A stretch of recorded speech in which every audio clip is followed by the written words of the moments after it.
What's up, everybody? We're back with the AI Sports Show. Another episode coming right at you. Another good week of sports drama and fun things happening. Hope you all had a good week, good eclipse, and we're back at it. Of a week. Oh yes, we're back at it, baby. Yeah, it was nice looking up at the clouds the other day and seeing just that. Nothing else. Yes, total just clouds, so that was kind of disappointment. It was already pretty gloomy around these parts, so. Yeah, well, I did see Kool-Aid McKinstry from Alabama, the cornerback. He posted on his Instagram, apparently. He was in Green Bay for a visit, posted the eclipse there. He saw the eclipse from Lambeau Field. That guy is a Packer. Yeah, if no one takes him before, I think he's going to definitely be in Green Bay. He had a nice visit, apparently. I always like when they show off their visits because I feel like that happens a lot and not everyone always posts it, so maybe he really wants to be in Green Bay. I like it. Some good shit there, bud. Hell yeah. Now, we've talked about him in our mock drafts. Kool-Aid McKinstry from Alabama. Had him in some of our mock drafts, and other people have as well. He's a good corner. Nate Wiggins from Clemson is one guy that we were hoping to go to Green Bay. But I think number 2 guy on the board would be Kool-Aid. So, Well, you got Kool-Aid, you got Nate Wiggins, you got Terrion Arnold, Quinion Mitchell, Cooper DeJean. Yeah. Like, you have a lot of guys. So, I mean, you just have to go get what you want. Oh, yeah. I don't know if that means trading up or what, but if you like this guy, go get him. If you like this guy, go get him. It doesn't matter. Like, one of these guys is our guy, and I'm just curious to see who it is. Yeah, not everyone's going to fit the right system, so that might just be the guy that Jeff Hafley, the new D coordinator, is liking the most. But I think I'd be happy with most of those guys coming to Green Bay. And at first it seemed like Kool-Aid and McKinstry was like the top dog. Like when I first heard of him, people were saying like, oh, this guy is the best in the draft, like one of the top picks. And it seems like his name's fallen off a little bit, but I think it'd still be a very solid option, especially just coming from Alabama. Good old Bama boy. I can't think of a lot of corners right now in the NFL that are from Alabama. But Patrick Surtain, actually. There you go. Yeah, there's one. Patrick Surtain playing on Denver. Trying to think of some elite corners from Alabama. But, yeah, so that's a nice little nugget of information right there. So we're hoping to get Kool-Aid in the draft. Other Packers news here. We're going to Brazil week 1. Is that a good or a bad thing? It'll be really cool for sure. I'm excited to see it. It's not going to be super great for the players. Luckily, it's week 1, I think. So I think in the middle of the season that would hurt a little bit more. But maybe just to get it out of the way. But it also could mean we have a slow start because if we got to travel to Brazil, potentially, who knows, get beat up.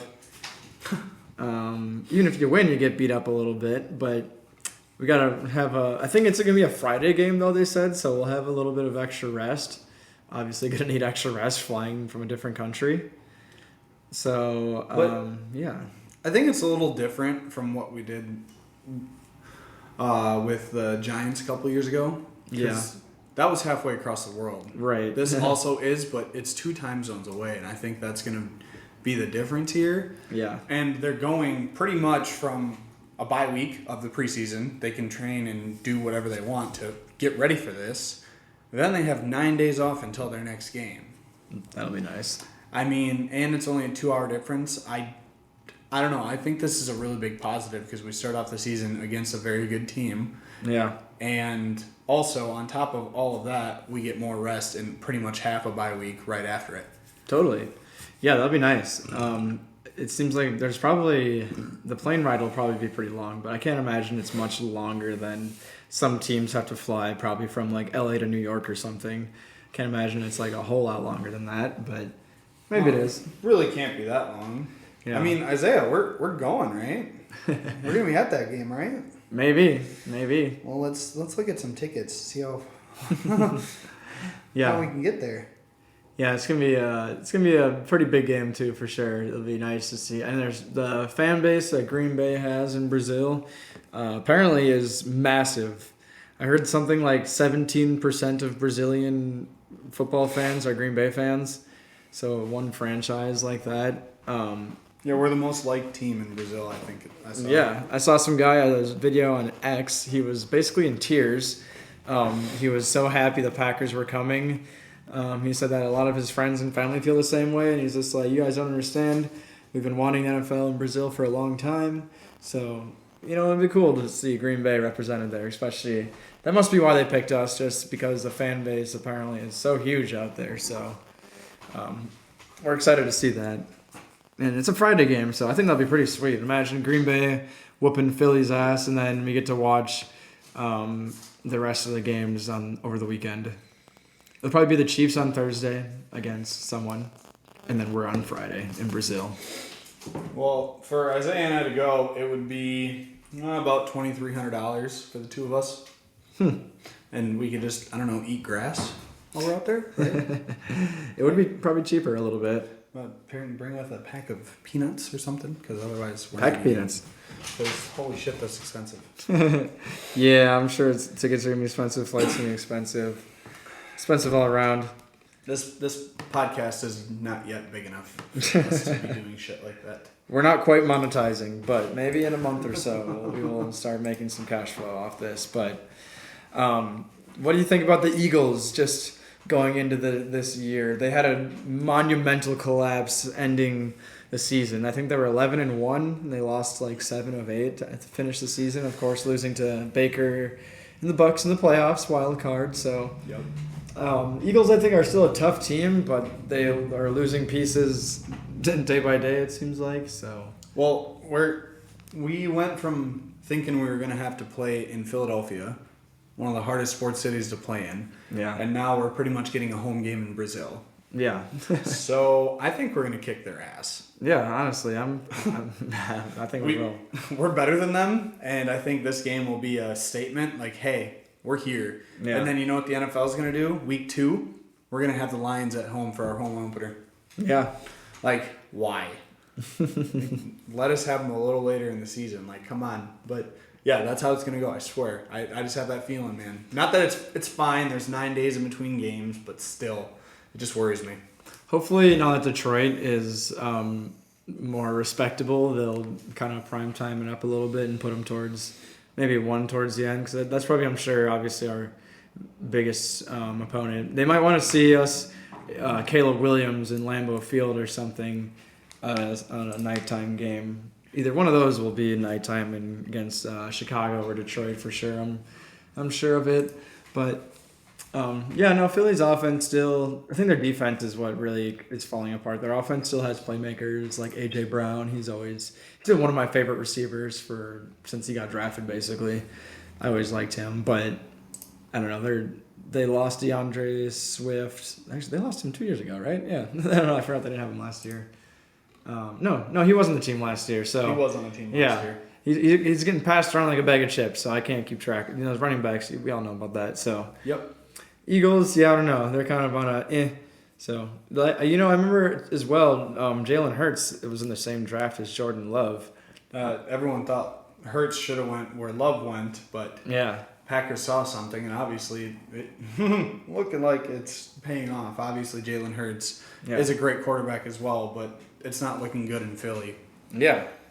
I saw NFL quarterback guru Kurt Benkert speaking on a podcast. So he was saying the Packers maybe should be wary of Jordan Love's contract potentially because Kurt Benkert, I do like most of his stuff that he does. And but he was saying we could have had just a little bit of magic just going on this last year in Green Bay, and he said he likes Jordan Love, but he says maybe it could be a little dangerous just to give him a max contract. I thought that was pretty interesting to hear him say that. You're taking a chance, but I don't want to become the Bears. Yeah. So I would rather take that risk, give him 10 years, $50 million a year, $500 million contract, beat the market because by the time of that end of that contract, he will be one of the cheapest quarterbacks in the NFL and still one of the best. Yeah. So I think you get ahead of the curve and try to get ahead of the curve because if he walks, he'll get more money somewhere else, and we'll have to deal with him in the NFL. Well, we're fucked with Sean Clifford as QB1. Yeah. He compared us to a Daniel Jones situation. If we gave him something like Daniel Jones money, I remember him saying that. But Jordan Love at his worst was about what Daniel Jones was at his best. Yeah. I don't know, man. Daniel Jones he can run. Fine. He's fine. But Jordan Love is already getting talks about being an MVP type player. I don't remember anything about that with Daniel Jones. Yeah, I don't know, man. He had like a solid game, and they beat the Vikings in the playoffs, so that was pretty awesome. And I can kind of see like would be a little wary, I guess, just because it was a 1-year thing. I mean, NFL is a quick time, and like I think he's got it, obviously. I've been supporting him the whole time, but I would hope that he would take the leap to be one of the best quarterbacks. I mean, like I would think that maybe he would be okay with taking like not even like mega contract, but obviously he's gonna want the money that he's gonna get, and his agent's gonna try to finagle as much money as they can. But I mean, if he had like something that was like under one of those mega contracts, I think that would be pretty warranted.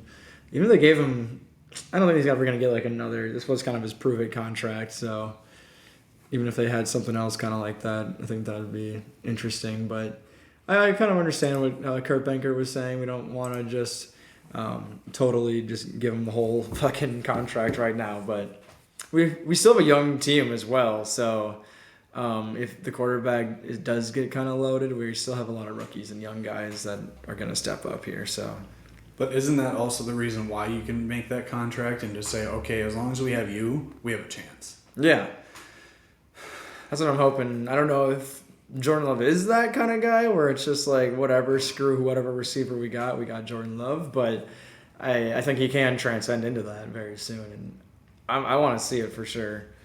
I want to see it. I've been supporting him all year, and a lot of people that were immediately hating on him, I was just like, no, let's give him a chance. He's going to be good. Well, goddamn good. I think you and I both agree when they made that pick, we were both kind of upset. Yeah. It's the initial reaction, like, motherfucker. Like, okay. It didn't make any sense, really. No. We still loved Rodgers, absolutely. Yeah, but obviously hindsight's 2020. That was a great draft pick. The only good draft pick from that draft class, I might add, but... Yeah, literally. Everyone else is gone. Pretty much off the freaking NFL. Except for A.J. Dillon. Yeah, A.J. Dillon was also from that draft. And he just got a veteran minimum contract. Well, going back to that Eagles talk, I mean, we went from having 8 away games to 7, and now we have 10 home games. That's nice. I mean, it's not a home game, I get it, but obviously we have a big following there. And that's going to be really nice. So going from the Eagles being our hardest road game to the Lions or the Jaguars or the Chargers.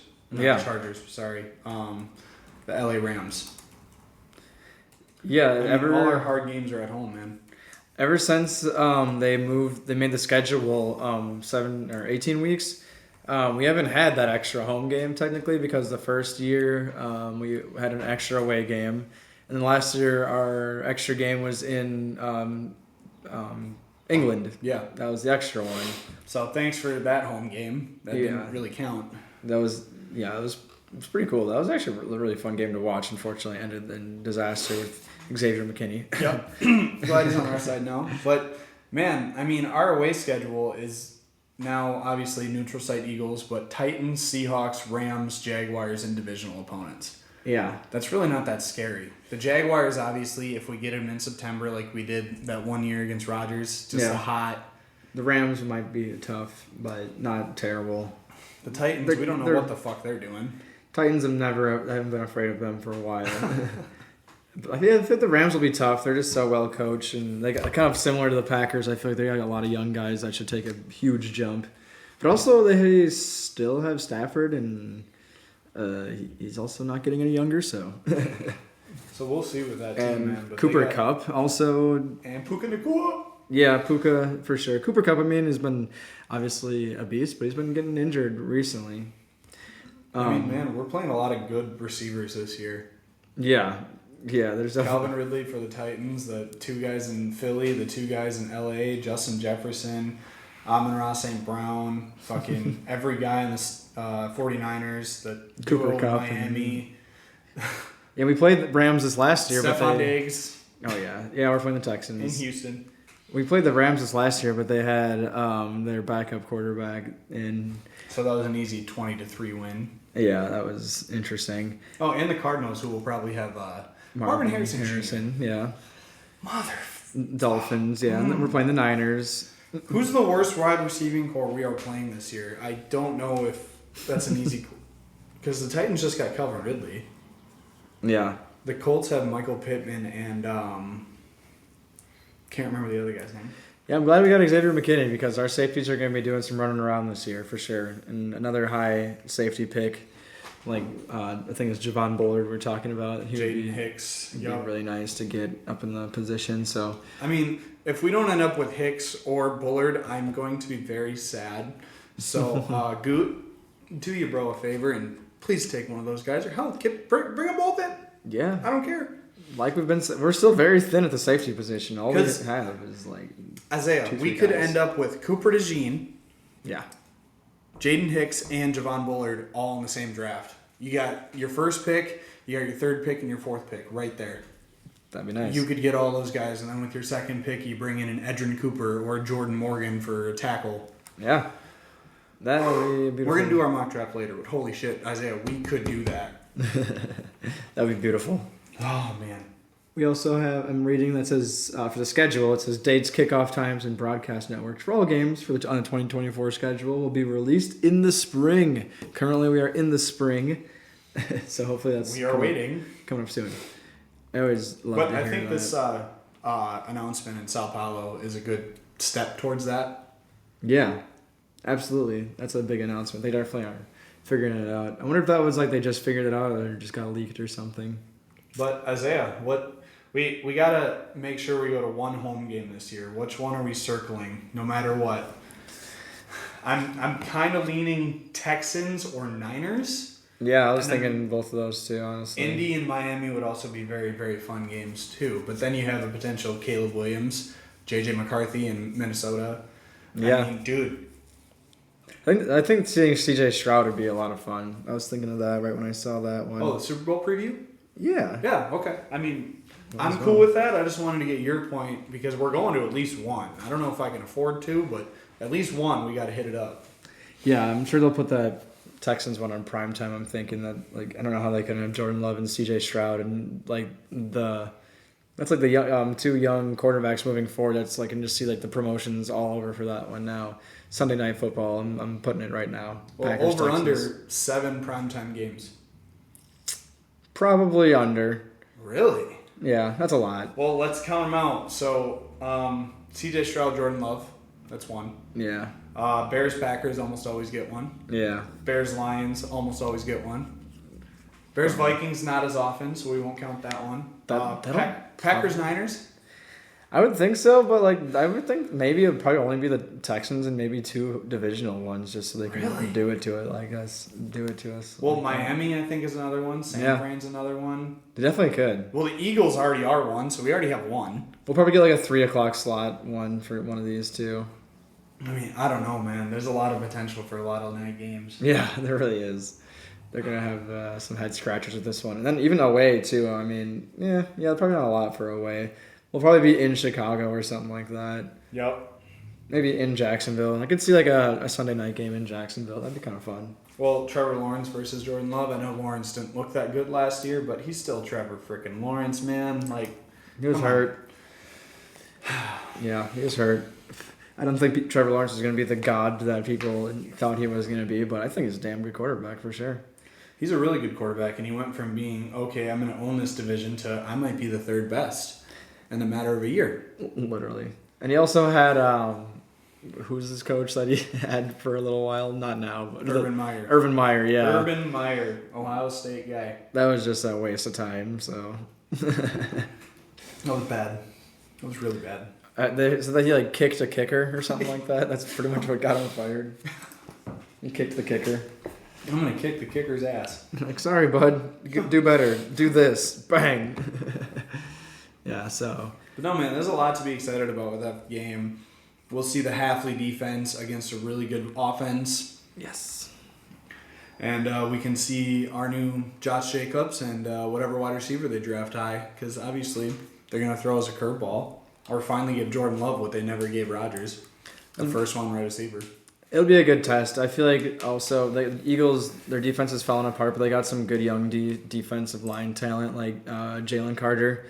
It's one of their guys too. So I feel like I wouldn't be surprised if I wouldn't see Jacobs getting shut down right away. But if I feel like he's gonna have like a couple slow runs, and I'm already hearing people saying like, "Oh, this trade sucks. It wasn't worth it. Wasn't worth it." But he's gonna bust out a huge one. I'm pretty sure. Like, what do you fuckers know? Yeah.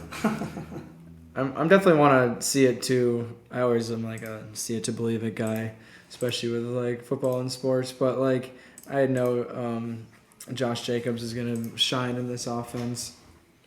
We got two just like bruising running backs, Josh Jacobs and AJ Dillon, and then who's that third string guy we got? He was in the preseason. He did damn good last year. Emmanuel Wilson. Yeah, Emmanuel Wilson. Woo! I saw him posting his workouts on Twitter, and I responded. I'm just like, imagine getting beat up by Josh Jacobs and AJ Dillon, and then you have to chase this guy around. A bunch of people were just like, "Oh, okay, that sounds pretty nice, actually."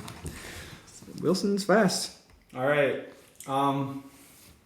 Isaiah. You got anything else before you want to do this mock draft with every NFL team for the first round? Not really. There was not a whole lot of news going on here. So, just a couple extensions going on for some players. So, yeah, we're kind of in the slow period right now for the NFL, waiting for the draft to happen. So, I think it'd be a good time to do a mock draft. It's coming. Yeah. It's really coming. It's right after my birthday. I'm very excited for that. My birthday and then the draft. Let's go. NFL draft will be in Green Bay next year, so. Yeah, we'll be there. Bright and early. I don't care when it is. We're going. Yeah, so we're going to do this mock draft, including trades. I got one that I know for sure is going to happen, and then maybe we can figure out another one. But the first trade, Isaiah, I think was going to happen is that the Vikings trade up to 5 with the Chargers to get J.J. McCarthy. What pick would the Chargers have then? The Chargers had 5, and then Minnesota would be giving 11 and 23. Okay. You want to do that in a draft calculator for me and see how close it is, and we can add to make it more doable? Let's see. I've heard a lot of the Chargers wanting to get Marvin Harrison because they have nobody at receiver, but adding more picks for the wide receiver deep class and a tackle draft depth class, I mean, I think they have the right to wait. I really do. Yeah, absolutely. Because if 11 and 23 is worth number 5, which I think it will be, I don't know. Otherwise we can add in another pick to make it as even as we can. I wonder if I can get that on here. Oh, okay, here we go. So, we got the Vikings, yes. The 5th. For 11 and 23. Let's see. Yeah, so it's just the Chargers are giving the 5th and the Vikings are giving the 11th and 23. Yep. It says the Chargers are the winner. Of that trade? Yeah. Okay, so. It doesn't give me like any percentage or anything. All right, we'll do that. We gained 1,000 points on it, so whatever that means. Whatever that means. This website looks like it was literally made in like 2007, but it's all updated, so we like it. So Minnesota's trading the 11 and 23rd pick for the 5th pick with the Chargers. Propose, and we are confirming. Trade has been accepted. So with the first overall pick, Chicago Bears select Joe Alt, right? That's totally. Obviously where shit's going. Drake May. Oh, balls. Caleb Williams is a Chicago Bear. Boom. The Washington Commanders. I don't know, man. I think based on what I'm hearing, it's going to be Daniels. I don't think they go with May. Yeah, I'm hearing less and less. I heard, what's his name? I can't remember his name now. But some NFL draft analysis was saying that whoever takes Drake May with their first 5 picks is going to get themselves fired. Oofda. Okay. So, we going with Daniels here? Yeah. All right. JD. Move my computer a little bit so you can see better. Patriots? The Patriots, I really think they're going Drake May. I know you just said that. That'd be a mistake. But it seems like that's the way they're going. They need a quarterback. What do you think, boss? I could definitely see them going with someone like Drake May. I don't think they would really take... I mean, they kind of need a receiver. But, you got to go with quarterback first. So they just traded away Mac Jones. There's no way they're going to deal with anything else. Drake May. Yeah, Drake May. Arizona, it seems like that's just consensus. Marvin Harrison Jr. Yeah. It's a need, and he's a generational talent. Yeah, He'd absolutely. be a number 1 in this draft if it weren't for those 3 quarterback needy teams. Totally. He's going to be one of them dogs. Marvin Harrison Jr. To the Cardinals. And then we made this trade because we've been hearing J.J. McCarthy to the Vikings. Also another name that I could see them going for. Might be a bit of a reach is Michael Penix Jr. I don't know. I've just been hearing a lot of rumblings about him and how people are really starting to like him. I heard he might go to the Broncos, too. That's another one. Yep. So I can see the Patriots taking J.J. McCarthy, too, with their pick. But Drake May or McCarthy. Are we thinking McCarthy for the Vikings? I think if they make that move, that's just where they're going. Totally. This is interesting now. We got the Giants. They could go offensive tackle. They could go wide receiver. They could go tight end with Brock Bowers. But I don't know, man. They have a lot of needs. But offensive tackle and wide receiver seem like their top 2. And they got Joe Alt sitting there, and they got Malik Nabers sitting there. Those are both great players. They'll probably go with Joe Alt. Think so? Point. Yeah, they need a receiver, but it seems like that's a Giants move to get an offensive lineman right away. And hope to trade back into the first round maybe, or get one in that second round with this wide receiver deep class. Yeah. All right, Alt, you're a Giant. I was thinking of that meme that people had with Joe Burrow, and they're like, here's Joe Burrow throwing to Jamar Chase with any offensive lineman, and it shows Joe Burrow getting killed. And it's like, here's Joe Burrow with Penei Sewell throwing to any receiver, and it shows him actually throwing to the receiver. And there was like a meme right before they drafted Jamar Chase for Burrow, and someone's like, this is going to happen. And I'm like, yeah, it's kind of come true, sort of. But also they went to a Super Bowl. Yeah. So you can't really hate on that pick. Right. That's insane. Loaded up. All right, now we got the Titans. I don't know what direction they're going. Their offensive, I bet they'll probably go tackle too, because their offensive line was absolutely horrendous last year from what I've been hearing. And they went and got Calvin Ridley. Yeah. And then traded for Snead. That was a big move too. Yeah. But Alamuya Fashanu. Yeah. Their offensive line was horrendous last year from what I've heard. It was literally so bad. You are a Titan. All right, man. We got the Falcons. This is another interesting one. I could see them trade back to get more guys. Otherwise, they can get Neighbors and Odunze to pair with Kyle Pitts and Drake London. Or they could go edge here and get Dallas Turner, which is a pretty big need for them. Yeah. I don't know. I think their offense is pretty set, and they should go defense here, whether it's Terry and Arnold or Dallas Turner. I don't know. What are your thoughts? I definitely heard a lot about Dallas Turner to them since they just got Cousins. That would be the next splash. You got a big offensive splash to get a defensive splash right away. So that would sell some tickets down there. They need to fill that fucking stadium up. Dallas Turner, you are a Falcon. To Atlanta. Goddamn. Okay. The Bears. The Bears. I mean, this would be like they struck gold landing with this. The only thing that would be better is if somebody picked up Bowers earlier and they had Joe Alt sitting here, or Neighbors earlier and Joe Alt sitting here. They would literally could go any direction. Yeah. But wow, dude. Neighbors, Odunze, and Bowers sitting there for him, and then Terry and Arnold, the best corner in the draft. What the fuck do you do if you're... Wow. If I was them, I think I would go with fucking Brock Bowers, but I could definitely see them going defense. I think they just signed one of their corners to a long-term contract, Jalen Johnson, I think. Yeah, shut down. Top 3 on his own team. Yep. I don't know. That is a tough one. So do you surround Caleb Williams with the best offense possible, or do you add to your defense that you were already talking about is pretty good? I think they might go. I don't know. See, like they already got their quarterback, so they wouldn't have to worry about wasting a top pick on a tight end.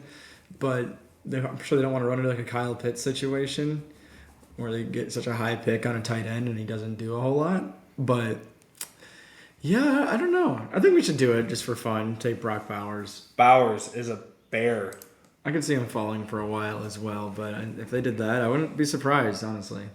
Well, I was thinking that Bowers would be perfect with the Jets, but since the Bears snagged him in front of Rodgers, it would be crazy for Neighbors to drop past this point, but also Odunze's right there too. But the Jets need an edge guy, but they also need a corner and a wide receiver. Where do you think they're going, bud? Let's see. They just picked up Mike Williams from the Chargers, but and they do have Sauce Gardner holding down the corner room. Yeah. God, and they got Garrett Wilson, obviously. But I can imagine a room with Rodgers, Malik Neighbors, and Garrett Wilson, Mike Williams. That sounds pretty nasty. The Chargers are the next pick, and I'm sure they're begging to get Neighbors. But, man. I don't know. What do you think? I mean, damn. They do need edge, too, kind of. But, yeah, I bet they'll probably take Malik Neighbors. Neighbors, you are a Jet. I see Rome Odunze there. He's probably going to Odunze. He's going to the Chargers. This is why the Chargers make that trade back, because they still get their guy, and they get 23 as well. Yeah, and we'll show you how big that'll be later. They could still potentially get Rome there if the Bears don't take Bowers, and then Bowers goes to the Jets or something. Well, because Terry and Arnold, Jared Verse, and Talise Fuaga all could jump into that top 10 and move these guys down for sure. And you never know when a team might think they're going to miss out on a quarterback and trade up for him. Yeah. Who knows? But now we got the Broncos, man. Their biggest need is quarterback. Do you think they reach for a Penix or a Bo Nix here? Or do they take the best corner in the draft, one of the best corners in the draft, in Arnold? They're probably going to have to reach on a quarterback just because they don't have anybody. And those guys, I don't know if they're truly NFL ready. I think I saw Penix up there. Yeah, there you go. So, you think they're rolling with Penix here? Probably. They're getting their quarterback. Yeah. I think they could hopefully do better for their sake, but... Now, the Raiders are another team that needs a quarterback, but they also need offensive tackle and corner. I don't know. Fuaga just seems like the role here. You got to get your guy that can protect that blind side, and he's one of those guys. What do you think? Yeah, I could see that for sure. I would take that. For some reason, they've had a lot of, at least their coach has put a lot of praise on Aiden O'Connell, so he seems to want to stick with him for some reason, so that might be the death of him. All right. Isaiah, question for you. Hello. The Saints are picking 14. They have a lot of needs, and they don't have a lot of draft picks. Could you see the Packers trading up to this point and snagging a Terry and Arnold since he's still there at 14? Yeah. I think they could definitely do something like that. We got to make it worth it for the Saints. What do you think? Well, let's give them our pick. Let's see. How many picks? So 14, we'd probably do 25 and 41. You want to see what that equates to? Let's see here. And if it's too much for us... Packers and Saints. We could take 41 out and put 58 in as well.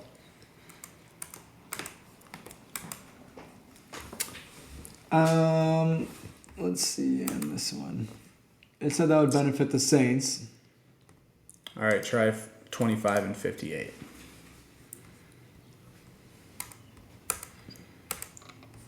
Somehow still benefits the Saints.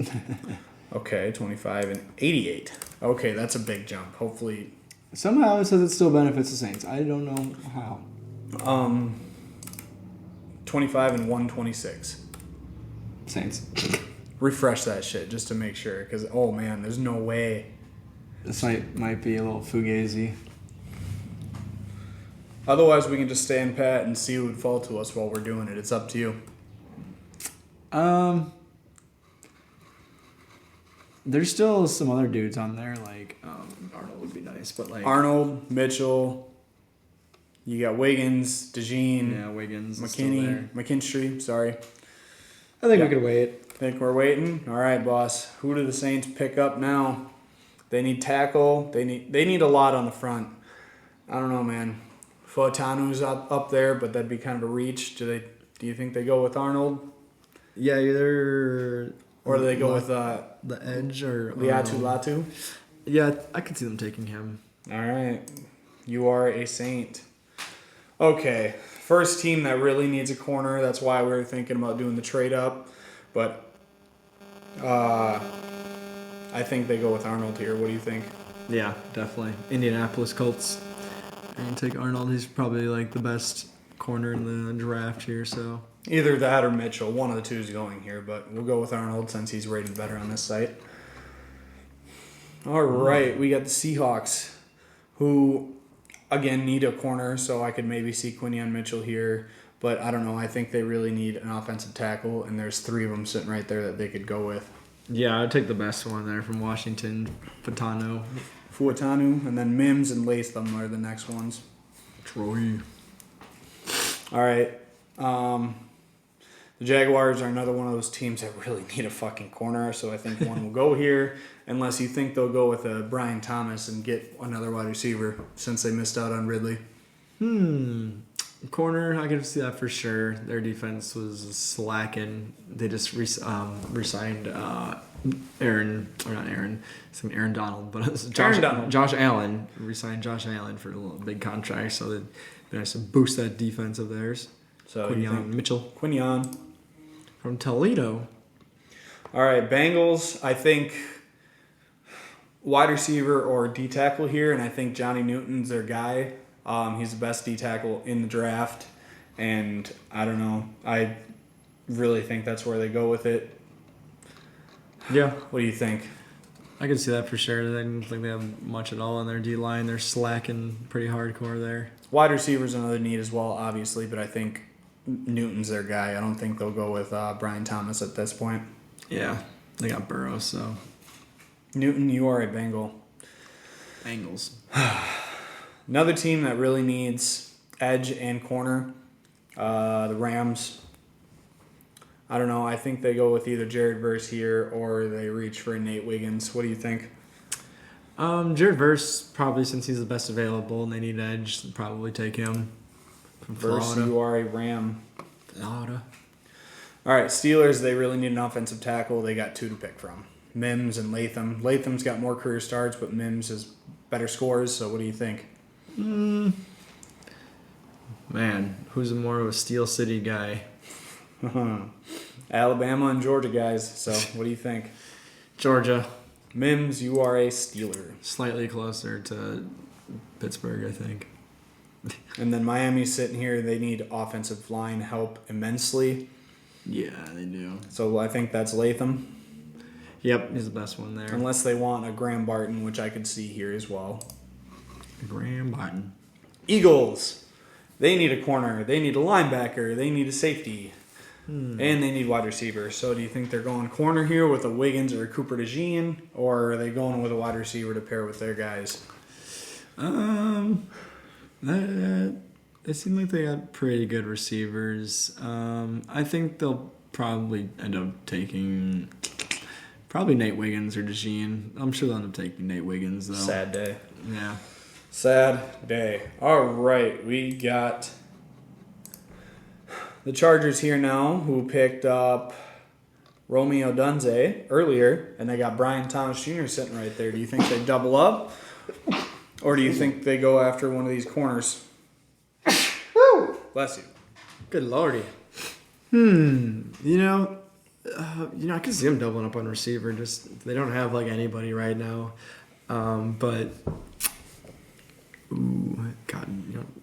I could see them taking probably Brian Thomas just to get crazy with it. Just take 2 receivers. 2 receivers going to the Chargers. I think that's a big win for them trading down like that. Yeah. Big win for them if they got that done. They don't want to waste Herbert. You can't just throw it to anybody. They need the Dallas Cowboys. They need help on their line, and I think Graham Barton or Jackson Powers Johnson's the perfect Cowboy pick here, man. What do you think? Yeah, definitely. Their Cowboys are always looking to boost that line. They don't have anybody running back really either. They just got rid of Tony Pollard, so running back will be better later. They're not going to reach for a guy this high, I don't think. Yeah, no, not right now. I'm just thinking they're definitely going to boost that line for whoever the hell it may be. Jackson Powers Johnson, you thinking? Yeah. You got it. All right. Our Packers are sitting there, and we got Byron Murphy from Texas, Chop Robinson from Penn State, Ooh. Cooper DeJean from Iowa, Graham Barton from Duke, Kool-Aid McKinstry from Bama, and Tyler Guyton from Oklahoma.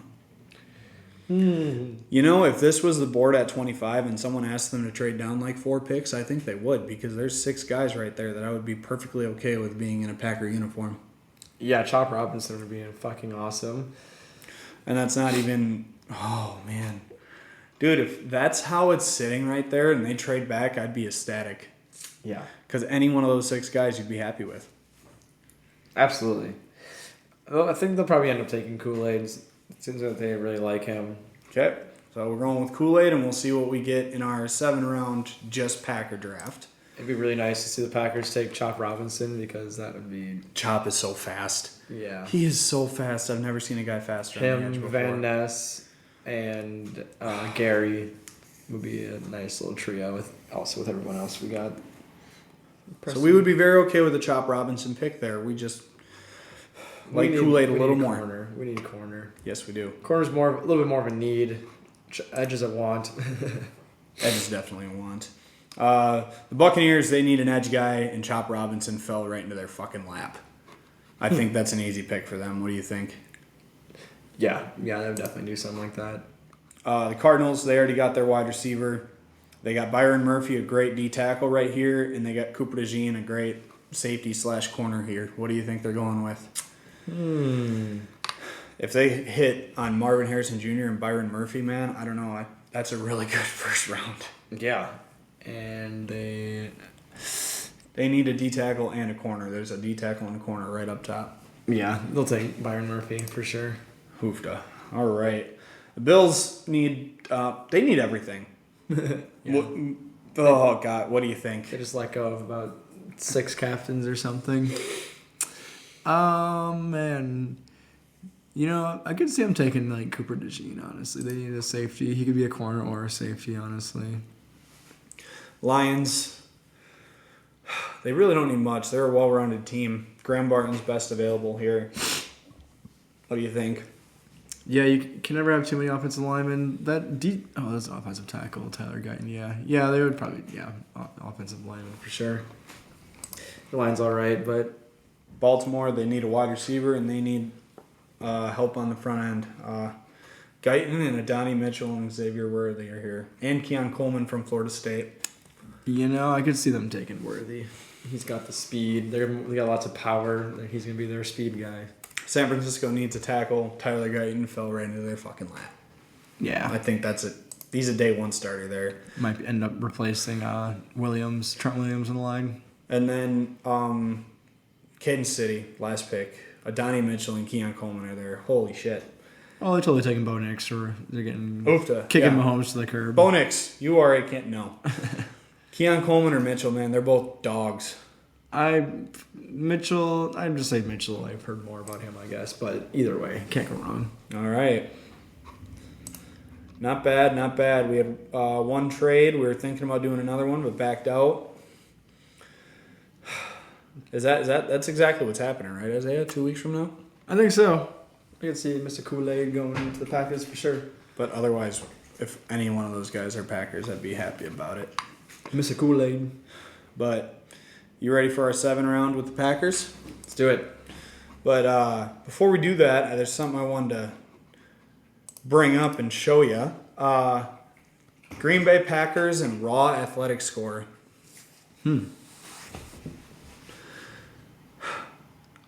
within the first 4 rounds, a lot of their guys have over a certain amount, and if they don't go after them. Yeah. And it's kind of fucking cool how they do that, honestly. Interesting. But, you know the last guy they took that was under their threshold? Jordan Love. Josiah DeGuara. He didn't work out very well, did he? Nah.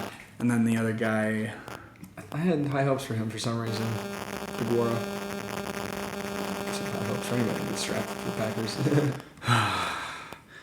Can you tell me who the other guy was that wasn't within that? He was a slot receiver. He didn't turn out very good. Jarrett Boykin. Is that actually it? Yes, it was. Wow. I just took a total shot in the dark there. I wasn't even sure if he was a slot. I was just like, he's just a random guy. That's funny as hell. I just remember that name because Rodgers was somehow getting it done in playoff games with dudes like him. And then there was one more, too, that was really bad. That definitely didn't work out. Amari Rodgers. Oh, yeah, Amari Rodgers. He's in the UFL now, I saw. Yep. That was a bad... Oh, God. I had a lot of hopes for him, too. He's from Clemson. I thought he was going to be a dog. People were comparing him to Randall Cobb, thinking he was going to be like the next Randall Cobb for the Packers. And he definitely wasn't. Yeah, definitely not quite at all. But, yeah, I don't know, man. It's just something that I saw that I thought was really cool. Yeah, it is interesting. They have definitely have specific players that not being run but with an exact owner. Definitely they have certain standards that are different than a lot of teams, I think. And that's just the way it is. All right, we got a couple trade offers. 25 for 52, 83, 217, and a second next year. I don't know, man. I don't think that's enough. Yeah, probably not. It's like half, double the picks after 25, pretty much. That's a lot of picks, but damn. Reject. 25 and 255 for 54, 85, and a second and third next year. Second and third next year is nice, but I feel like we got to be a little bit higher than a 54th pick for our first one. Yep. We would. We have 41 and 58. Oh yeah. Okay. So 41 would be our first pick, and then we'd have 54 and 58, which would kind of be nice, but I don't know, man. Nah. 25 and 126 for 49, 80, 97, and a second next year. That's not horrendous, but I still think, I don't know, man. Yeah. No. Reject. We got Cooper DeJean, Chop Robinson, Byron Murphy, Graham Barton, Kool-Aid McKinstry, and Michael Penix Jr. I think in Michael Penix Jr., man. I don't know. Let's just take Chop Robinson, just for the hell of it. Ooh, we're going Chop. Bro. Okay. All right. See who falls to us. For the hell of it. 41 and 255 for 57 and a second next year. Nope. Nah. I don't like that. 41 and 255 for 60 and a second next year. I don't like that either. Yeah, he's aren't the best. How the fuck did Cooper DeJean fall to 41? I guess they're not liking him. That's up. Yup. We're taking him. Dude. How the fuck? We have Cooper DeJean and Chop Robinson right now. 58 for 84 and 98. Nah. Jesus Christ. Okay. 58 for 108, 129, 177, and a third and fourth next year. Nah. Fuck them. It's the Vikings. Fuck the Vikings. All right. We got two really good guys on the defense with Chop and Cooper. That's not going to happen. Cooper will not go that far down. The Packers might take him with their first pick. Yeah. But, wow, we'll take it. We're sitting with Zach Frazier from West Virginia. He's offensive tackle, guard, center. He can play everywhere. Trey Benson, running back from Florida State. Rook Aurora? I don't know. D-tackle from Clemson. Leonard Taylor, D-tackle from Miami. Chris Braswell. We took him in one of our last drafts. Edge from Alabama. I'm liking that offensive lineman, the first guy, Zach Frazier, if he can play all over too. All right, Zach Frazier, you are a Packer.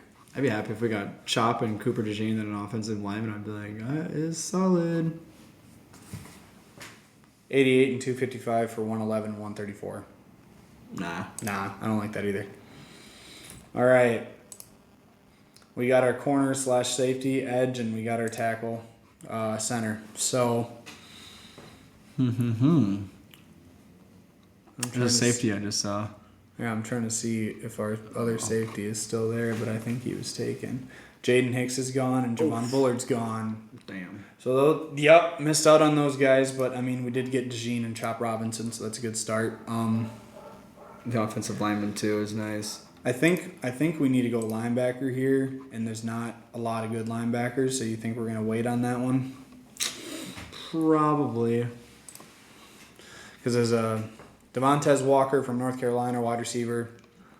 DJ James from corner from Auburn's a really good pick here. Ricardo Green, and then Kalen Bullock would be really good from USC as well. Otherwise, we can snag up Braylon Allen, but we do have a pick and 2 picks. So, I think we should try to scoop the safety maybe, or let's take maybe someone like the D tackle Mason Smith.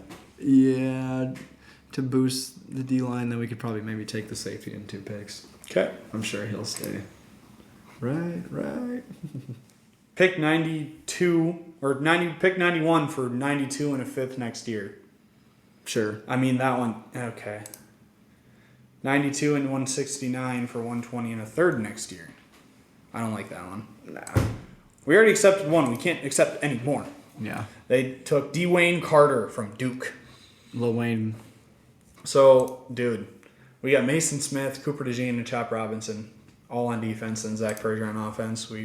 DJ James is sitting here, Braylon Allen sitting here, Johnny Wilson from Florida State sitting here, Dominic Pooney, guard from Kansas. Braylon Allen would be awesome, but I think we'd have to get the safety. Kalen Bullock. Bullock, you are a Packer. Welcome. Bullocks. Let's go. I like this draft. Nope, we've already done one. All right, Bucky Irving fell into our lap, and then Audric Esteman from Notre Dame also did.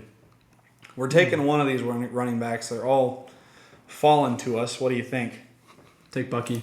Taking Bucky? It would have been nice if we took someone else earlier because Malik Mustapha was still here, and he's a good safety, but we already got 2, so we can't do 3, I don't think. Yeah. It's all right. We got Bucky Irving. Can't go wrong with Captain America's best friend, Bucky. Yeah, this is our big gap there.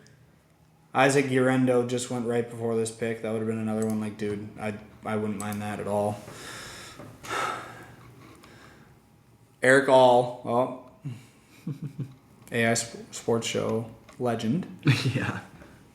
We got Jalen Carley's from Missouri. He's a safety. Cedric Johnson's edge from Ole Miss. Elijah Jones, corner from Boston College. Garrett Greenfield, offensive tackle from South Dakota State. Let's bring in Elijah Jones from another corner for Jeff Athley, Boston College guy.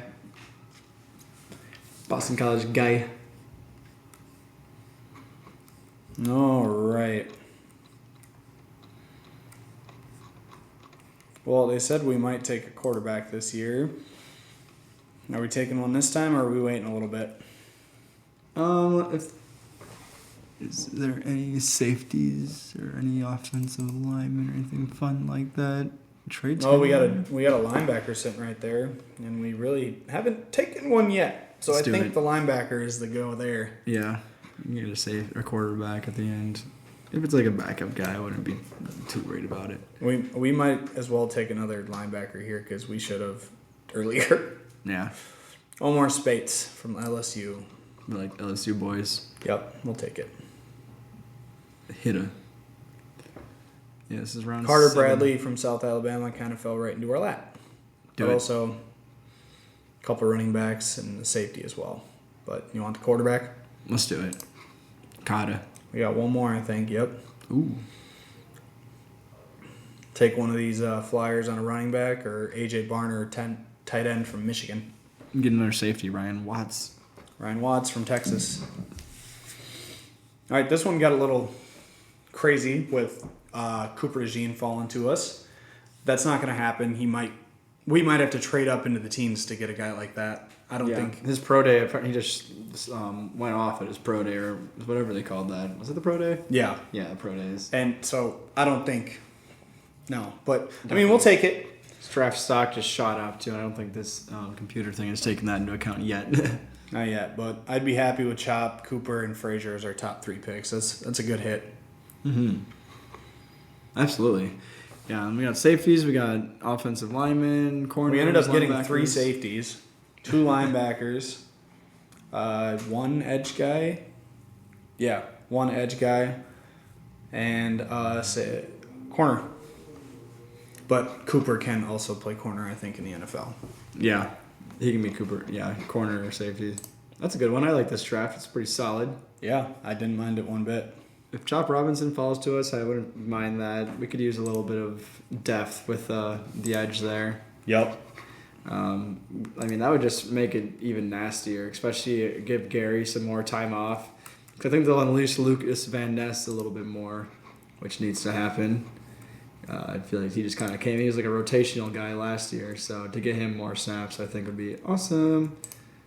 And if Gary needs rest coming off that ACL tear, or that was last year, but if he still needs rest, yeah. Oh, and Barri's one with the ATL tear, yeah. So that's the depth piece that we're going to be needing there, truly. So I would be very happy with an edge early. Chop Robinson fell. Got to take it. Chop will be very good in the NFL with how fast that guy is. I tell you what. It just seems like the draft is being set up very well for the Packers to really nail a good first pick. They're like if they need a position of need, which we do. Like there's a couple of guys that I think will definitely fall to us just based how good everyone else is and the needs that everyone else has. Like there's a lot of teams that have needs right away and they're gonna get filled up very quickly. So I think we'll be able to get someone pretty damn good. I'm thinking someone's gonna fall to us. So bring that draft on, baby. We cannot fucking wait. We cannot wait. Should we be on the podcast while they pick so we can get our initial reactions to that shit? Maybe. That'd be a lot of fun. Dude, that would be so dope. Okay, we're there's a chance we're doing that. A chance. Got anything else NFL-wise before we jump over? I don't think so. That's pretty much covered a lot of stuff here. Like I said, it's kind of a low time for football, so it's like that draft, baby. I just got a notification from ESPN saying Giannis is going to miss the last 3 games of the regular season. Yes, he is. Which, I mean, we kind of are probably hoping for that anyways. I mean, Jesus Christ. Just to get the rest. It's definitely a need. What he had, Dame also had a few years back. And his first words were, that shit hurt. Yeah. But it said it took him 9 days and then he came back. And then he had a calf strain, took 2 games off and then came back after that. So, and then a lot of people are also pointing to the KD injury. He rushes back to get into the finals and tears his Achilles completely. Yeah. That was not great for him.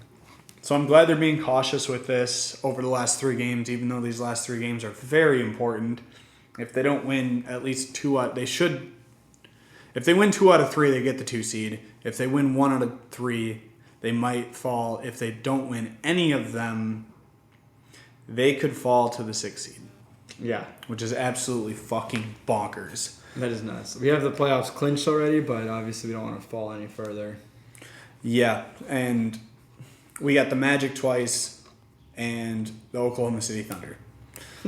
And the Knicks have been playing good. The Orlando Magic, like I said, we played twice. If they beat us both those times, we're tied with them. That's very weird to think about. Man, it's crazy how fast times fly there. He avoided major injury, which is great. Absolutely great. But this 3-game stretch is very important, and that 3-game stretch starts in about an hour and a half when they play the Orlando Magic. Yes. But they just came off that win against the Celtics. That was nice. They looked really good. Yeah, the Celtics started Xavier Tillman, so that's not that's not the same It's not the same team, but we dominated them, and that's always nice to see. Exactly. It's good to see that, just to beat the Celtics. We lost them last week or a week and a half ago or so. So that was without Giannis.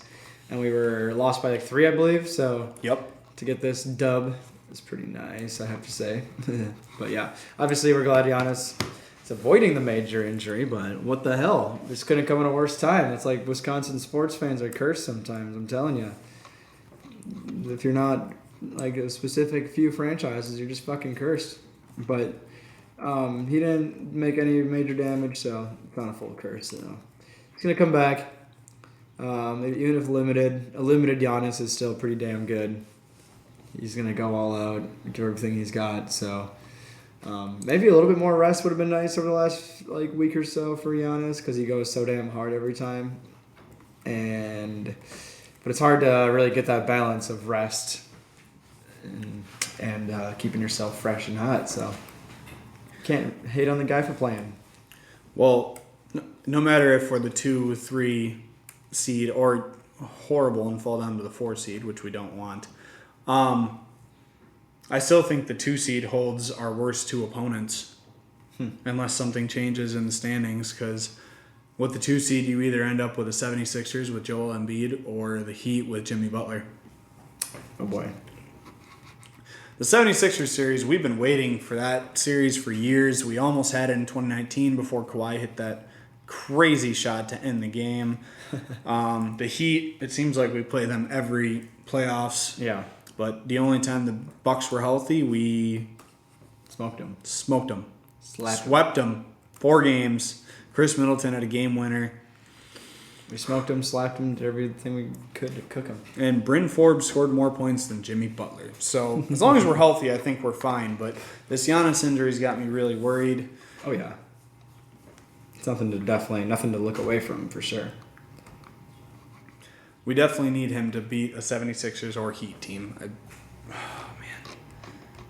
It's of course it's gonna be pretty important. Of course, we got 2 out of 3 against the Magic, and they're right there. So, well, it's Dame time because Chris ain't playing tonight, Giannis ain't playing tonight, and Pat Bev ain't playing tonight. Jesus Christ! So Dame needs to fucking show up tonight. Yeah, he's been doing it this year a lot, and I think he's ready. He's been killing it for the Bucks this year. He's kind of asked for a better addition to the team. So. Yeah, been reading about how Lillard, was saying about how he came back from his calf injury in 8 or 9 days just to get another injury to the calf. So, let's see. When do the playoffs start? They probably get a nice little break, I'm sure, in there. Wild West. All right, NBA playoffs schedule.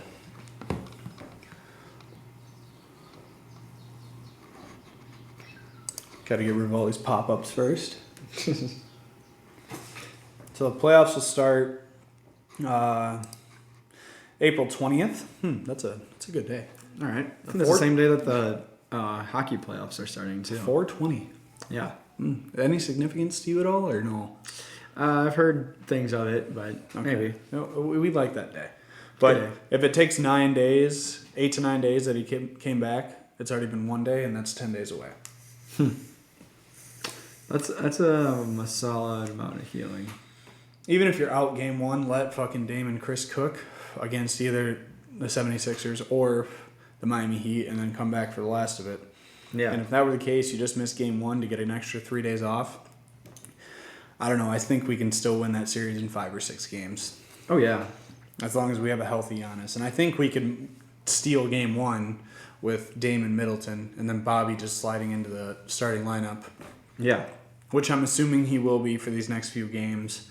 And then Pat Bev and Chris Middleton are out too, so that's now 3 spots in the starting rotation. So I think it'll go with something around the lines of Dame, Beasley, Crowder, Bobby, and Brooke. Oh, yeah. That's a weird starting 5, but when you have 3 starters out, Pat Bev just got moved into the starting lineup, but we are 5-1 when he is in the starting lineup. So. Yeah, he's been doing great. He's been a great addition too. Dame and Pat Bev have been great additions. Just gotta keep everybody healthy. Stay healthy. But I don't know. I think we'll have Giannis ready for the playoffs, and as long as he doesn't miss 2 games, just that one, I think we'll be just fine. Totally. Because I think our first round opponent might be harder than our second. Because as it sits right now, the 3 and the 6 are the Knicks and Pacers. The winner of that would play us in the second round. And Julius Randle's out for the season for the Knicks. Obviously, Jalen Brunson just killed us the other night. But I don't know. That team doesn't scare me in a 7-game series, and neither does the Pacers. Yeah. No, we could definitely take them for sure. Even with or without Giannis, of course. And a whole series would be a little more worrisome, but with Giannis in the series, we could take them. How funny would it be for the 76ers to bounce the Celtics out of the playoffs in the first round? That'd be absolutely fantastic. Especially if, it wouldn't be funny, but it'd be great if like they had an injury or something, like similar to what the Bucks had last year. They were clowning us last year for losing in the first round. Injury? Yeah. They're like, oh, you had the best record. Y'all lost in the playoffs right away. Giannis played a game and a half healthy. He rushed back for the last one. Yeah. Fuck off. So. Obviously, I believe the Celtics are going to the conference finals. I've said that. Don't want anyone to get hurt. If the Celtics don't win the East, their season is a complete and utter disaster. Yeah. What do you think? Totally. They've had the best record all year long by far. They need to absolutely dominate. Somebody in the NBA circles said that the Celtics should only lose like 2 games in the Eastern Conference since the Eastern Conference is so bad. 2 games out of 12? Yeah. So that means you're playing only 14 games going into the finals. That is nuts. I don't know, man. Only losing 2 games in 3 7-game series? Yeah. I mean, if that's the expectation, then okay. If that doesn't happen, we're going to clown you fuckers. Yeah. If you don't beat the Heat or the 76ers or the Pacers, however that lands, okay, then you have the Magic or the Cavs or the Knicks. Okay, and then you probably have the Bucks or the Heat. Literally. Okay. So you're expected to only lose 2 games in that. If you don't do anything but that, we're clowning your asses. Totally. Period. Some people even believe that if they don't win the title, it's a disaster. Wow. Honestly, yeah. They have 62 wins right now. I can imagine not thinking that wouldn't be a disaster, honestly. And I remember like 2 different seasons that the Bucks were expected to win the title. It wasn't the year they won the title. Yeah. When they won the title, there was a lot of Clippers talk. There was a lot of Brooklyn Nets talk with their big 3. Sure. And none of it happened. Suns. Yeah. The Suns. Booker, you're a bitch. They've kind of fallen apart a little. But I don't know, man. If we lose to the Celtics in the conference finals, it was expected all year. So is that really a loss for us? Or do we look at our season as a failure if that happens? If what's expected to happen, happens. Yeah. I mean, if you look at it from the big perspective, not to win the whole thing is a disappointment. But when we take a team like the Celtics, if we would, they have such a great record and such a phenomenal team they have. If we could take them to the finals or to like the Eastern Conference Finals, then even in like a series and just stretch that out, that would be, I think, we get a nice little victory. I mean, to beat expectations are always nice. Like the Packers, it felt good to beat the Cowboys, obviously, in the playoffs because no one thought that was going to happen. It just feels nice just to get there. And, I think part of it is the journey, too. If you don't win the championship every year, which you're not going to every year, you still have a damn good time in the playoffs getting there as far as you get. It's about the whole thing, too. So I wouldn't necessarily call it a success if we lost to them, but it'd be entertainment for sure. That's all we can hope for sometimes. Fuck yeah. I like that. And man, is there a race in the Western Conference as well, dude. Wild, Wild West. It's starting to take form, but there's still a lot of things that can happen. The 6, 7, 8 seed are all up for grabs. It's looking like it'll be the Pelicans, Suns, and Kings. Yeah. The Pelicans have been playing good. They had a little slide recently, and the Dallas Mavericks, they have been on fucking fire, dude. Yeah, Luka and them boys been crushing it. Dude, the Clippers are good, but I think the Mavericks are going to beat them in that series. Honestly, yeah, it's the Clippers. They're kind of on and off sometimes. They got a damn good record, but Mavs are right behind them. Yeah, Timberwolves. It's really nice to see them kind of really compete with the Nuggets to go back and forth with that one spot right now. Well, they play tonight, but Cat isn't playing, so I think Denver takes that game, sadly. Yeah, I could see it for sure. But Minnesota still has a chance to win the first seed, even if they lose. So, hopefully, we'll see. They both have a really hard schedule coming up, too. The Timberwolves have at Denver tonight versus Atlanta, who they think Trae Young is coming back. And then versus Phoenix, and Phoenix is fighting for a spot as well. Fighting for the lives. Denver, they have it a little easier versus Minnesota tonight, and then San Antonio and Memphis. I think if they win against Minnesota, they're winning their last few games. Yeah. San Antonio and Memphis aren't anything to write home about, but nothing's a given. Absolutely. And then the Oklahoma City Thunder, they're a game back, but they do have a chance. They have San Antonio, Milwaukee, and then Dallas. That's a fun schedule. That's a really fun schedule, man. I don't know. But if it's Clippers versus Mavericks, whoever gets that one seed, I feel bad for in the second round. Because either way, you're fucked. Either way, you're dealing with Kawhi and Paul George, or you're dealing with Kyrie Irving and Luka Doncic in the playoffs. Two very nasty duos. Luka's been on fire, too. He's been getting his respect that he deserves, but I feel like he's been flying under the radar for a little while. But I don't know, man. Has any team have a chance against these Denver Nuggets, or are they a little overrated? Yeah. I don't know if they're really overrated, but everyone else is really just balling over there. I mean, the Timberwolves and the Thunder, just to keep pace. Denver has had a damn good record, and it seems like they were slowing down a little bit. Started strong coming off their title, but yeah, the Thunder and T-Wolves been sticking around. They're both Timberwolves are tied right now, 55 wins, and the Thunder's only a game back. So, and even the Clippers being 4 games back, I mean, it's all up in the air. I mean, there's only 3 games left, so that top 3 spots for sure could be weird to see where that goes. Yeah, whoever gets that 1 seed, I almost feel bad for. You'd almost be better off getting that 2 or 3, because then in the second round, okay, you're dealing with the other 2 or 3. Right. So if the Minnesota Timberwolves do fall to 2, the Denver Nuggets have a date with the Clippers or Mavericks, and if you're the Timberwolves, you either have it against the Oklahoma City Thunder, the Pelicans, or even the Lakers or Warriors. They have a chance. That's very slim. Yeah. But they have a chance. They're alive. But I don't know, man. Do you believe in the Pelicans against one of these top 3 teams, or are they going to get beat either way? I think they'll get beat, but they have a good future, I think, for sure. But there's those top dogs are just really good teams. Would not be surprised to see any of those guys even really winning it. Honestly, the Timberwolves, Nuggets, Thunder could do it again. Honestly, Bucks obviously win the whole damn thing, but yeah, 3 damn good teams just up top. So Pelicans, they got a chance. They make some noise, but we'll see. Might be wrong. I mean, you have for sure 7, 8 teams that are trying to win now and definitely won't. You can only make really a case for those top 5 teams. Yeah.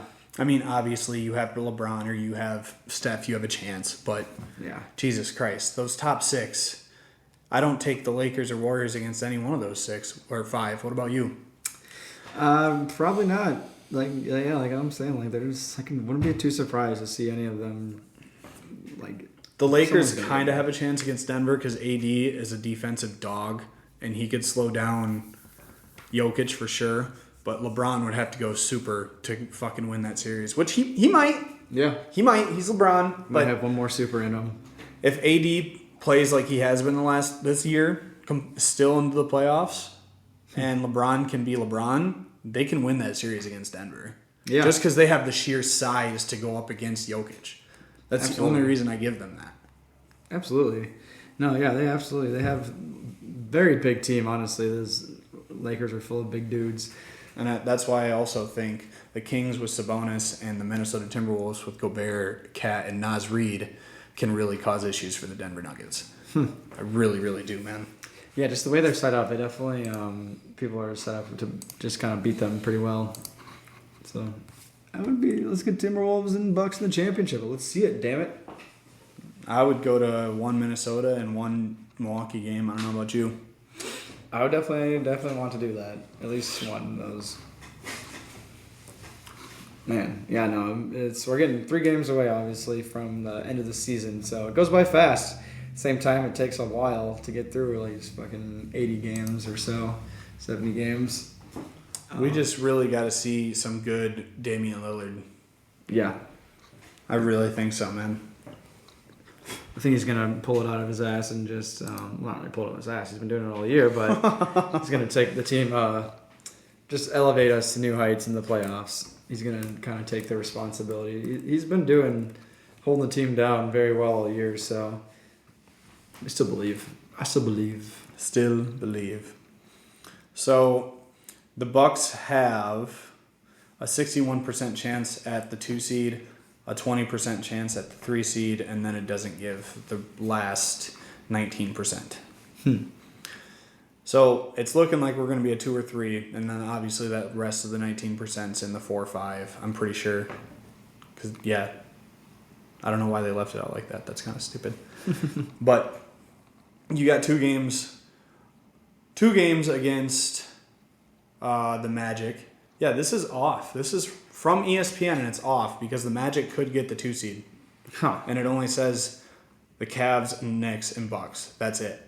Weird. That's whack. Okay, whatever. I need to update it. This other one, they have the Bucks chances at a 2 seed, 66.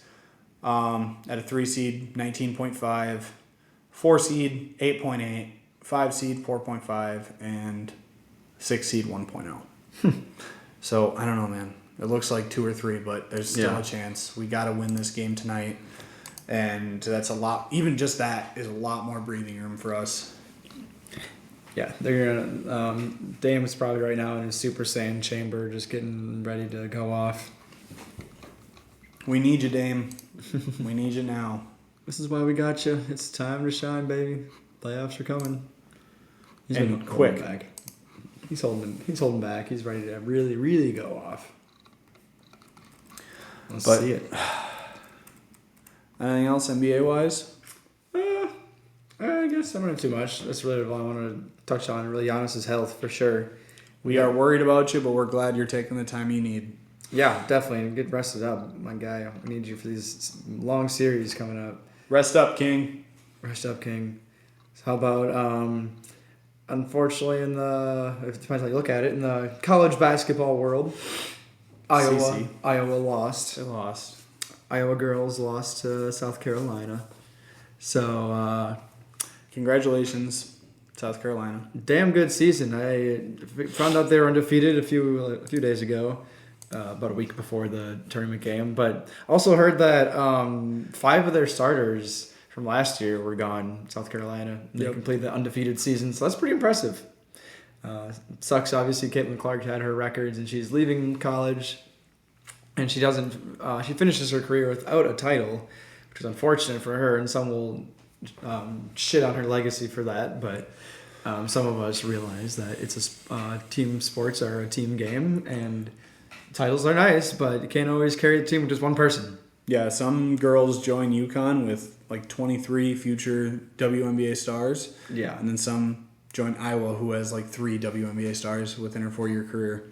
Exactly. So, I mean, you can hate on her all you want, but what she did and her pull is great. Because I saw a stat that the WNBA plays 40 games a year. The Fever have the first overall pick, the Indiana Fever. Last year they had 1 nationally televised game. Wow. Out of 40. This year they have 36. Huh. Wonder why that is. It's definitely not Caitlin Clark, the projected first overall pick, is it? I have a feeling it might be. Yeah, it might be. Yeah. So what she did to women's sports in general, it should be recognized forever because that is just awesome. Absolutely. 1-36.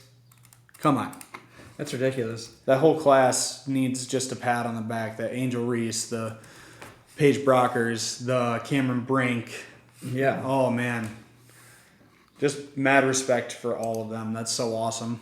Is it Cade Marshall? Was that first name? There's Marshall, another one. And the last name Marshall. Yep. Yeah, that was pretty wild to see. Unfortunately, they took the loss, but the legacy for Caitlin Clark will still never be changed. I mean, she broke records, and you can never take that away from her. So, and like that South Carolina team, they were undefeated. I mean, that's pretty ridiculous in any sport to be undefeated. And their head coach, legend Dawn Staley, she even had all the respect that she had for Caitlin Clark, of course, was through the moon afterwards, elevating women's sports and just the sport in general. So the respect is really all over the place, of course, and it's really, really cool to see. So congratulations to SC. Yeah, I might get a Caitlin Clark Indiana Fever jersey. I don't know. That'd be kind of cool. Kind of sweet, actually. I don't even know what their colors look like. I'm going to look it up right now. But then for the guys' side, Purdue lost, of course. That was kind of expected. UConn is a buzzsaw. Yeah. They didn't have a single worry about any game in the last two. The last two brackets, they really didn't worry about any game, and they kicked ass against everybody. Yeah, no, it was. It's kind of funny. We were joking about how it seemed like everybody wanted, not everybody, but a lot of people wanted Purdue to win. A lot of people wanted Iowa to win. It seemed very anticlimactic to a lot of people, they thought. But I was not one of those that wanted Purdue to win. Just want to put that out there. The only reason why I just picked them in my bracket, but that's all right. UConn was absolutely a buzzsaw. Like you said, they were crushing teams the entire tournament. They definitely seemed like they had their foot on the gas the whole time. They can shoot from anywhere. And, it was the Edey show for sure for Purdue. He's a damn good player. So, but same thing, kind of. The rest of the team did not help out as much as they needed to. And UConn just took them down. So that was a March Madness over as fast as it came by. Sad day. Yeah. It's definitely a lull in the days. So congrats to UConn, congrats to South Carolina ladies. College basketball is over. But hey, forever. Guess what? The Brewers are second in the division, 7-3. Ooh. Hey, Kitty. They have one of the best offenses in all of baseball. Christian Yelich is hitting 4 home runs out of 324 average with the 9 RBIs. Damn. William Contreras is got a 375 batting average. Dude, this team's fucking good. It is really good. They have yet to lose a series. The game tonight against the Reds, whoever wins that wins a series. But they have yet to lose a series. They're scoring runs like nobody's fucking business. Absolutely. Like in their last 3 games, they've scored 29 runs. And they lost one of those games 10-8. Yeah. Like that is 29 runs in 3 games. Of course, the one that they lost the other night, they lost 8-10. That's the one that was on. I was like, oh, the Brewers are on. Of course, they lost. They lost. But no, they just look really good, dude. I like what I'm seeing. And Garrett Mitchell will be back June 1st, it looks like. This team is good, and it's not because of their pitching, and that's really weird to say. Pitching's been good for a long time. Pitching's been really good for a long time, so it's weird to see that shift. Yeah, that's about all the baseball talk we got. Just getting started, so it's good to see the Brewers kicking it off. So let's not hope to see them crash and burn. Go Brewers. Seems like they've crashed and burned in the past, so... A couple times. Yep. Let's not... Yep. I don't want that to happen again. No, Let's keep it rolling. Keep it rolling. Do good. But yeah, anything else you want to touch on the sports world, Isaiah? I don't think I had anything else. Oh, I guess I wrote down for the UFL that one dude, Jake Bates. Last week we mentioned he drilled a 64-yard field goal. Yep. He drilled a 62-yard field goal this last week. So look for Jake Bates in the NFL next year. I think he kicks for Michigan Panthers. So he is a Packer. Yeah. It's actually ridiculous. A 64-yarder. You'd never think to see that. I'm sure those people, the crowd was absolutely like amazed. Like, the fuck, this dude's about to kick a 64-yard field goal and he actually hit it. You'd be like, what? And he hit the net. Yeah. Okay. Yep. Packers, make the call. Go get him. He will be in the league next year. Go get him. How many 60-yard field goals do you got to see before you go get him? Go get it. But yeah, that's about all I got. We're in that lull time, like I said. So. Bucks are playing in about an hour. If they win that game, 2 seats almost locked up. Not quite, but damn, is it close. Dame, is it close. Dame! Dame goes for 40 points tonight. Lock it in. It's happening. Woo! But, all right, we'll get back to you guys sometime this week, and we'll definitely do a breakdown of all the NBA playoff matchups. Absolutely. When they happen. And, yeah, maybe we'll try to do a draft special. Hopefully, if we can get it locked in, we'll let you guys know. That'd be very awesome. We're going to try doing something like that. It's coming up soon, folks. All right.